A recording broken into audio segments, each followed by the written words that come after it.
कहने लगे कि जितने भी राज वस्त्र हैं हमें दे दो।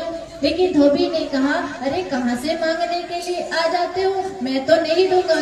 क्योंकि तो ये तो राजा कंस का वस्त्र है और कंस महाराज की आज्ञा के बिना मैं एक भी वस्त्र तुम्हें नहीं दूंगा।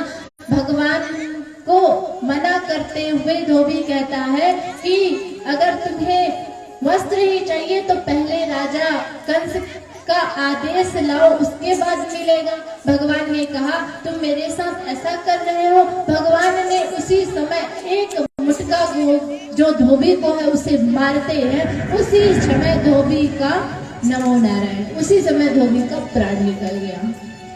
भगवान ने धोबी का उद्धार किया। भगवान धोबी का उद्धार करते हैं और जितने भी राजकीय वस्त्र हैं सबको लेकर आते हैं अपने कक्ष में आने के बाद देखा भगवान ने, अब कंस तो था हट्टा कट्टा, बड़ा मोटा ताजा। अब ये लोग छोटे छोटे बाल गोपाल, अब कंस का वस्त्र राज वस्त्र इन पर नहीं आ रहा था। सभी ने कहा कि कृष्ण ये वस्त्र तो हम पर आ ही नहीं रहा है। तो भगवान कहते हैं चलो दर्जी के पास। दर्जी के पास जाया, दर्जी के पास जाकर भगवान ने दर्जी को कहा कि आप इसको छोटा कर दीजिए।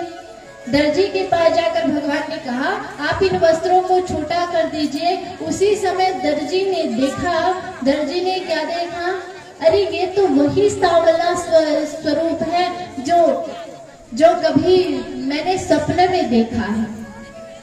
स्वप्न में कैसे देखा है?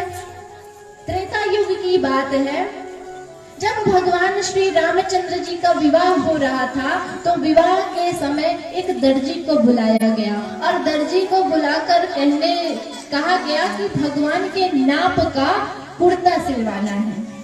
लेकिन दर्जी कहने लगा कि कुर्ता को सिलाने के लिए तो भगवान को छूना पड़ेगा, रामचंद्र जी को छूना पड़ेगा।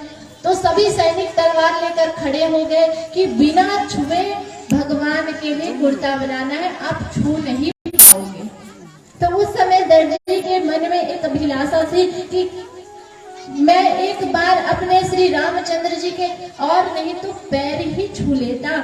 ऐसे भाव को वो दर्जी लेकर उस जन्म में भी दर्जी था, वही दर्जी पुनः द्वापर युग में दर्जी बना। आज भगवान उनके पास आए हैं और जैसे ही भगवान उनके पास गए दर्जी ने पहचान लिया कि ये तो हमारे रघुनाथ जी हैं और कहते हैं दर्जी कि हे प्रभु आप उस समय राम अवतार में थे, आप वही रूप का दर्शन कराओ। तो उसी समय भगवान कृष्ण जो है धनुष बाण लेकर प्रकट होते हैं और आज एक बार भगवान कृष्ण के रूप में आकर रामचंद्र जी का रूप धारण किया है दर्जी के लिए। भगवान ने अपना राम रूप दिखाकर दर्जी का उद्धार किया। दर्जी का उद्धार करने के बाद सभी राज वस्त्र पहनकर अब घूमने निकले हैं। कहाँ? मथुरा में। मथुरा में घूम रहे हैं। अब मथुरा में घूमते घूमते ग्वाल वालों की एक आदत थी। क्या कहते थे ग्वाल वाल? जब घूमते थे तो उनकी एक आदत थी, वो हमेशा कहते थे हाथी घोड़ा पाल की, हाथी घोड़ा पाल की, हाथी घोड़ा पाल की। ऐसे ही कह रहे हैं ग्वाल वाल अपने कन्हैया के साथ साथ। वो लोग झूम रहे हैं, गा रहे हैं, मस्ती में चल रहे हैं। और चलते चलते देखा भगवान ने एक कुब्जा को, और कुब्जा को देखा तो वो 3 जगह से टेढ़ी थी। उस टेढ़ी कुब्जा को देखकर भगवान ने कहा अरे सुंदरी कहाँ जा रही हो? जैसे ही कुब्जा ने सुना कि उसे किसी ने सुंदरी कहा तो सुंदरी कहते ही कुब्जा ने पीछे पलट कर देखा और कहने लगी कि तुझे शर्म नहीं आती? तुझे शर्म नहीं आती? मैं 3 जगह से टेढ़ी हूँ, ऐसी मेरी कुरूपता है और तू मुझे सुंदरी कह के बुला रहा है। भगवान ने उस कुब्जा का हाथ अपने हाथ पे लिया, अपने बाएं चरण उसके चरण पे रखे और एक झटका लगाया। और जैसे ही झटका लगाया वो जो कुब्जा थी वो एकदम सुंदर स्त्री बन गई और 9 वर्ष की कन्या के भांति बहुत ही सुंदर स्त्री के रूप में प्रकट हुई। भगवान ने कुब्जा का उद्धार किया। उस समय कंस ने एक तैयारी और की थी। कौन सी? कंस जानता था कि मथुरा के द्वार पर प्रवेश करेगा बलराम और कृष्ण, और जैसे ही द्वार पर प्रवेश करेगा तो उसके पास, कंस के पास एक हाथी था जिसका नाम था कुबड़िया पिंड। वो कुबड़िया पिंड हाथी इतना शक्तिशाली था कि एक हाथी में 10,000 हाथी का बल था। भगवान ने देखा कि मामा ने बहुत ही अच्छी तैयारी करके रखी है मेरे लिए, और कंस ने उस हाथी को मदिरा पिला दिया और छोड़ दिया।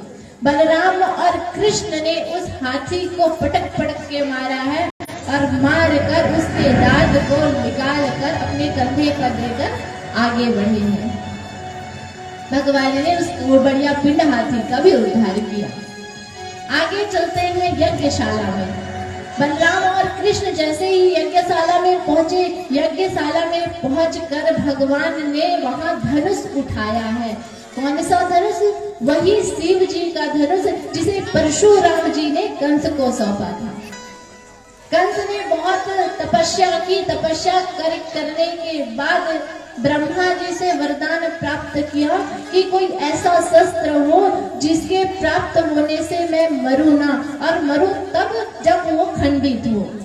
तो ब्रह्मा जी ने कहा तुम परशुराम के पास जाओ। परशुराम ने शिव जी का जो धनुष था उसे कंस को प्रदान किया और कंस से कहा कि जब तक ये धनुष सुरक्षित रहेगा तब तक तुम जीवित रहोगे, लेकिन जिस दिन ये धनुष खंडित होगा उस दिन तुम्हारी मृत्यु होगी। और भगवान यज्ञशाला में पहुंचे हैं, बड़ा पहरी लगा कर रखे हैं। कंस महाराज अपने मृत्यु के समान को भगवान पहुंचे हैं। एक हाथ पे धनुष उठाई और धनुष को भंग किया है। जैसे ही धनुष टूटा, आज कंस कांप उठा और कहने लगा कि अब तो धनुष भंग हो गया है, इसका अर्थ है कि मेरा काल आ गया है। अब तो कंस को हर जगह काला काला सब कृष्ण ही नजर आता था। अगर किसी की परछाई देख लेता था तो कंस घबरा जाता था कि ये काला काला कोई नहीं, ये कृष्ण है। यहाँ तक कहा जाता है कि कंस को दाल दिया गया, दाल में जीरे की छौंक लगाई गई। उस जीरे की छौंक को देखकर कंस कहता है कि ये जीरे का छौंक नहीं, कुछ पड़ा दाल में काला है। ये काला और कोई नहीं, ये काला वो बंसी वाला है, ये काला वो बंसी वाला है। उसको हर जगह कृष्ण ही कृष्ण काल के रूप में दिखाई देने लगा। कंस ने कहा अभी तो मेरे पास मुष्टिक और चाणूर 2 बलशाली योद्धा बचे हैं, इसके साथ में बलराम और कृष्ण को मल्ल युद्ध कराऊंगा और निश्चित रूप से ये जो मुष्टिक और चाणूर है ये उनको मार गिराएंगे। मैदान में आकर बैठे हैं राज सिंहासन में ऊंचे में कंस, और आज मैदान में बुलाया गया कृष्ण को और बलराम को। कृष्ण ने मुष्टिक के साथ युद्ध किया, बलराम ने चाणूर के साथ युद्ध किया। युद्ध करते करते मुष्टिक को मार गिराया भगवान कृष्ण ने और चाणूर को मार गिराया बलराम जी ने। और बोलो भगवान बलराम की, भगवान कृष्ण की जय, कन्हैया लाल की, हाथी घोड़ा पाल की, हाथी घोड़ा पाल की जय कन्हैया लाल की। ऐसे ही चिल्लाने लगे। तभी कंस जो है तमतमाते हुए उठा और तमतमा करके कहने लगा अरे बालक, अपने आप को तो बड़ा शक्तिशाली समझता है। तभी भगवान ने कंस की ओर देखा। कंस की ओर देखते ही भगवान वहां से उछले हैं सीधा कंस की तरफ उछलकर कंस के बाल को भगवान ने पकड़ लिया और भगवान ने कहा, कृष्ण ने कहा इसी तरह मेरी माँ का बाल तूने पकड़ा था ना, इसी तरह मेरी माँ का बाल पकड़ के तूने उसे कारागार पे डाला था ना, याद कर। इसी तरह तूने अपने पिता को तड़पाया था ना, तू याद कर। मैं तेरा काल बनकर आया हूँ। और वहां से उस कंस को उठाकर सीधा जमीन में पटकते हैं श्री कृष्ण, और एक ही मुष्टिक प्रहार में कंस का नमो नारायण हो जाता है। बोलिए भक्त वत्सल